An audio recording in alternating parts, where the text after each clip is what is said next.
Foi a melhor jogada por anos, até sair de cena e se tornar um fantasma.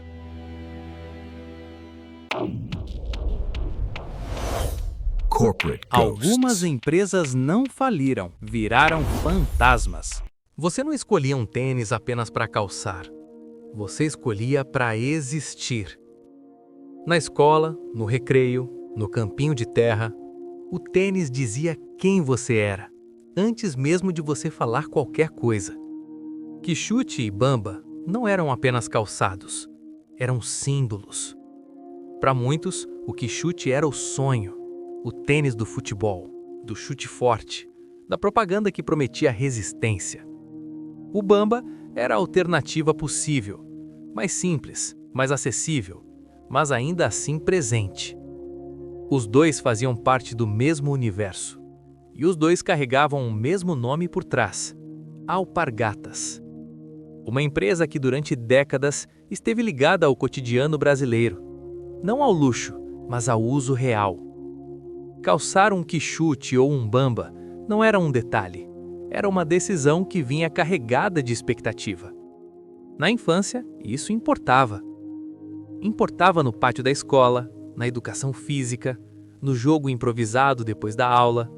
O tênis era observado, comentado, comparado. Quem tinha Quixote sabia. Quem tinha Bamba também. E quem não tinha nenhum dos dois sabia ainda mais. Esses calçados estavam em toda parte, nas vitrines, nas propagandas, nos prés das crianças. Não como moda passageira, mas como parte da rotina. A Alpargatas não vendia apenas um produto, vendia presença. Quixote e Bamba acompanhavam crescimento, quedas, joelhos ralados e partidas intermináveis. E por isso, ficaram gravados na memória de uma geração inteira. Eles não eram neutros, eles marcavam posição. E quando algo marca a infância dessa forma, ele deixa de ser apenas um objeto, vira referência. Quixote e Bamba não surgiram por acaso. Eles nasceram em um Brasil que começava a se industrializar e precisava vestir, calçar e equipar milhões de pessoas.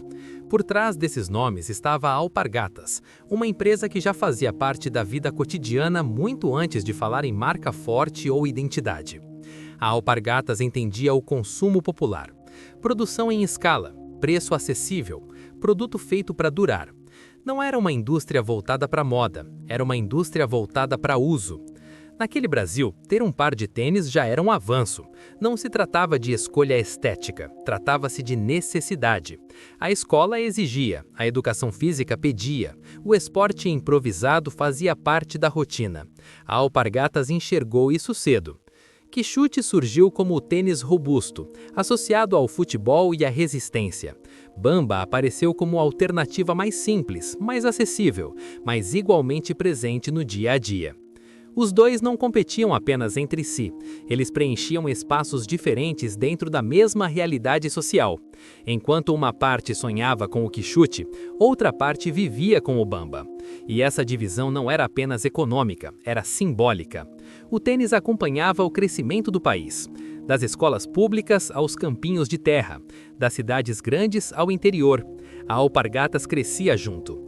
Ela não precisava convencer o consumidor, ela já estava ali. O Brasil das décadas de 70 e 80 não falava em marcas globais, falava em coisas que funcionavam. E Quixote e Bamba funcionavam. Eles resistiam ao uso pesado, à brincadeira diária, ao futebol improvisado. Esse contexto explica por que esses tênis se tornaram tão presentes. Eles não vendiam estilo, vendiam pertencimento. E pertencimento, naquele Brasil, era o que sustentava uma marca por décadas. O áudio do Quixote e do Bamba não aconteceu em um lançamento específico. Ele se espalhou. Durante anos, esses tênis se tornaram referência absoluta no cotidiano infantil e juvenil brasileiro. Não havia muita comparação, havia reconhecimento. Quando alguém falava em tênis para a escola ou para jogar bola, os nomes vinham automaticamente. Quixote, Bamba. Eles estavam em toda parte. Nas vitrines das lojas populares, nas listas de material escolar, nos pés das crianças. A Alpargatas dominava esse espaço sem precisar anunciar domínio. Ela simplesmente ocupava. O quichute se consolidou como o tênis desejado, mais robusto, mais associado ao futebol, mais ligado à ideia de resistência. O bamba se firmou como o tênis possível, mais simples, mais barato, mas ainda assim confiável. Essa divisão não enfraquecia a marca, ela a fortalecia, porque de alguma forma quase todo mundo estava dentro desse universo. Ou tinha um quichute, ou tinha um bamba, ou conhecia alguém que tinha. Isso cria domínio silencioso. A marca deixa de disputar atenção e passa a definir o padrão. Na educação física, no recreio, no campinho improvisado, o tênis era observado. Quem tinha quichute sabia que tinha algo especial. Quem tinha bamba sabia que estava dentro do jogo. Esses tênis atravessaram anos sem grandes mudanças. Não precisavam se reinventar, já tinham aceitação. Enquanto outras marcas surgiam e desapareciam, quichute e bamba permaneciam. Eles acompanhavam gerações inteiras, do primeiro par ao último que ainda aguentava uso. Esse tipo de presença cria algo raro: memória coletiva. Não se trata apenas de lembrar do produto, trata-se de lembrar de como era crescer usando aquilo. E quando um objeto se mistura assim com a infância, ele deixa de ser apenas um item de consumo. Ele vira referência de um tempo. Por muito tempo, pareceu que quichute e bamba estariam sempre ali, como se fizessem parte natural da formação de qualquer criança. Pareciam definitivos. Com o tempo, o mundo ao redor começou a mudar. A infância mudou, a escola mudou, o consumo mudou. Novas marcas começaram a aparecer. Tênis importados, logotipos internacionais, promessas diferentes. O que antes era resistência passou a ser estilo. O que antes era durar passou a ser parecer. A ideia de status entrou no jogo. O tênis deixou de ser apenas algo para usar e passou a ser algo para mostrar. A Alpargatas continuava produzindo quichute e bamba com a mesma lógica que sempre funcionou: uso intenso, preço acessível, presença popular. Mas o ambiente já não era o mesmo. As crianças cresceram vendo novos modelos nas vitrines. Os adolescentes passaram a desejar outras marcas. A comparação se intensificou. O quichute começou a parecer pesado. O bamba começou a parecer simples demais. Nada disso aconteceu de forma abrupta. Foi um deslocamento lento. Os tênis ainda estavam lá, ainda eram vendidos, ainda eram usados, mas o discurso ao redor tinha mudado. O futebol de rua perdeu espaço, a quadra ganhou regras, a escola ganhou outras referências. A ideia de um tênis para tudo começou a se enfraquecer. Enquanto isso, a indústria global acelerava, novos ciclos de lançamento, novas estéticas, novas promessas. A Alpargatas mantinha o foco no que sempre soube fazer, mas o mercado passou a valorizar outras coisas. O que antes era vantagem, virou limitação. Quichute e bamba não erraram, eles permaneceram. E permanecer em um mundo que muda rápido nem sempre é suficiente.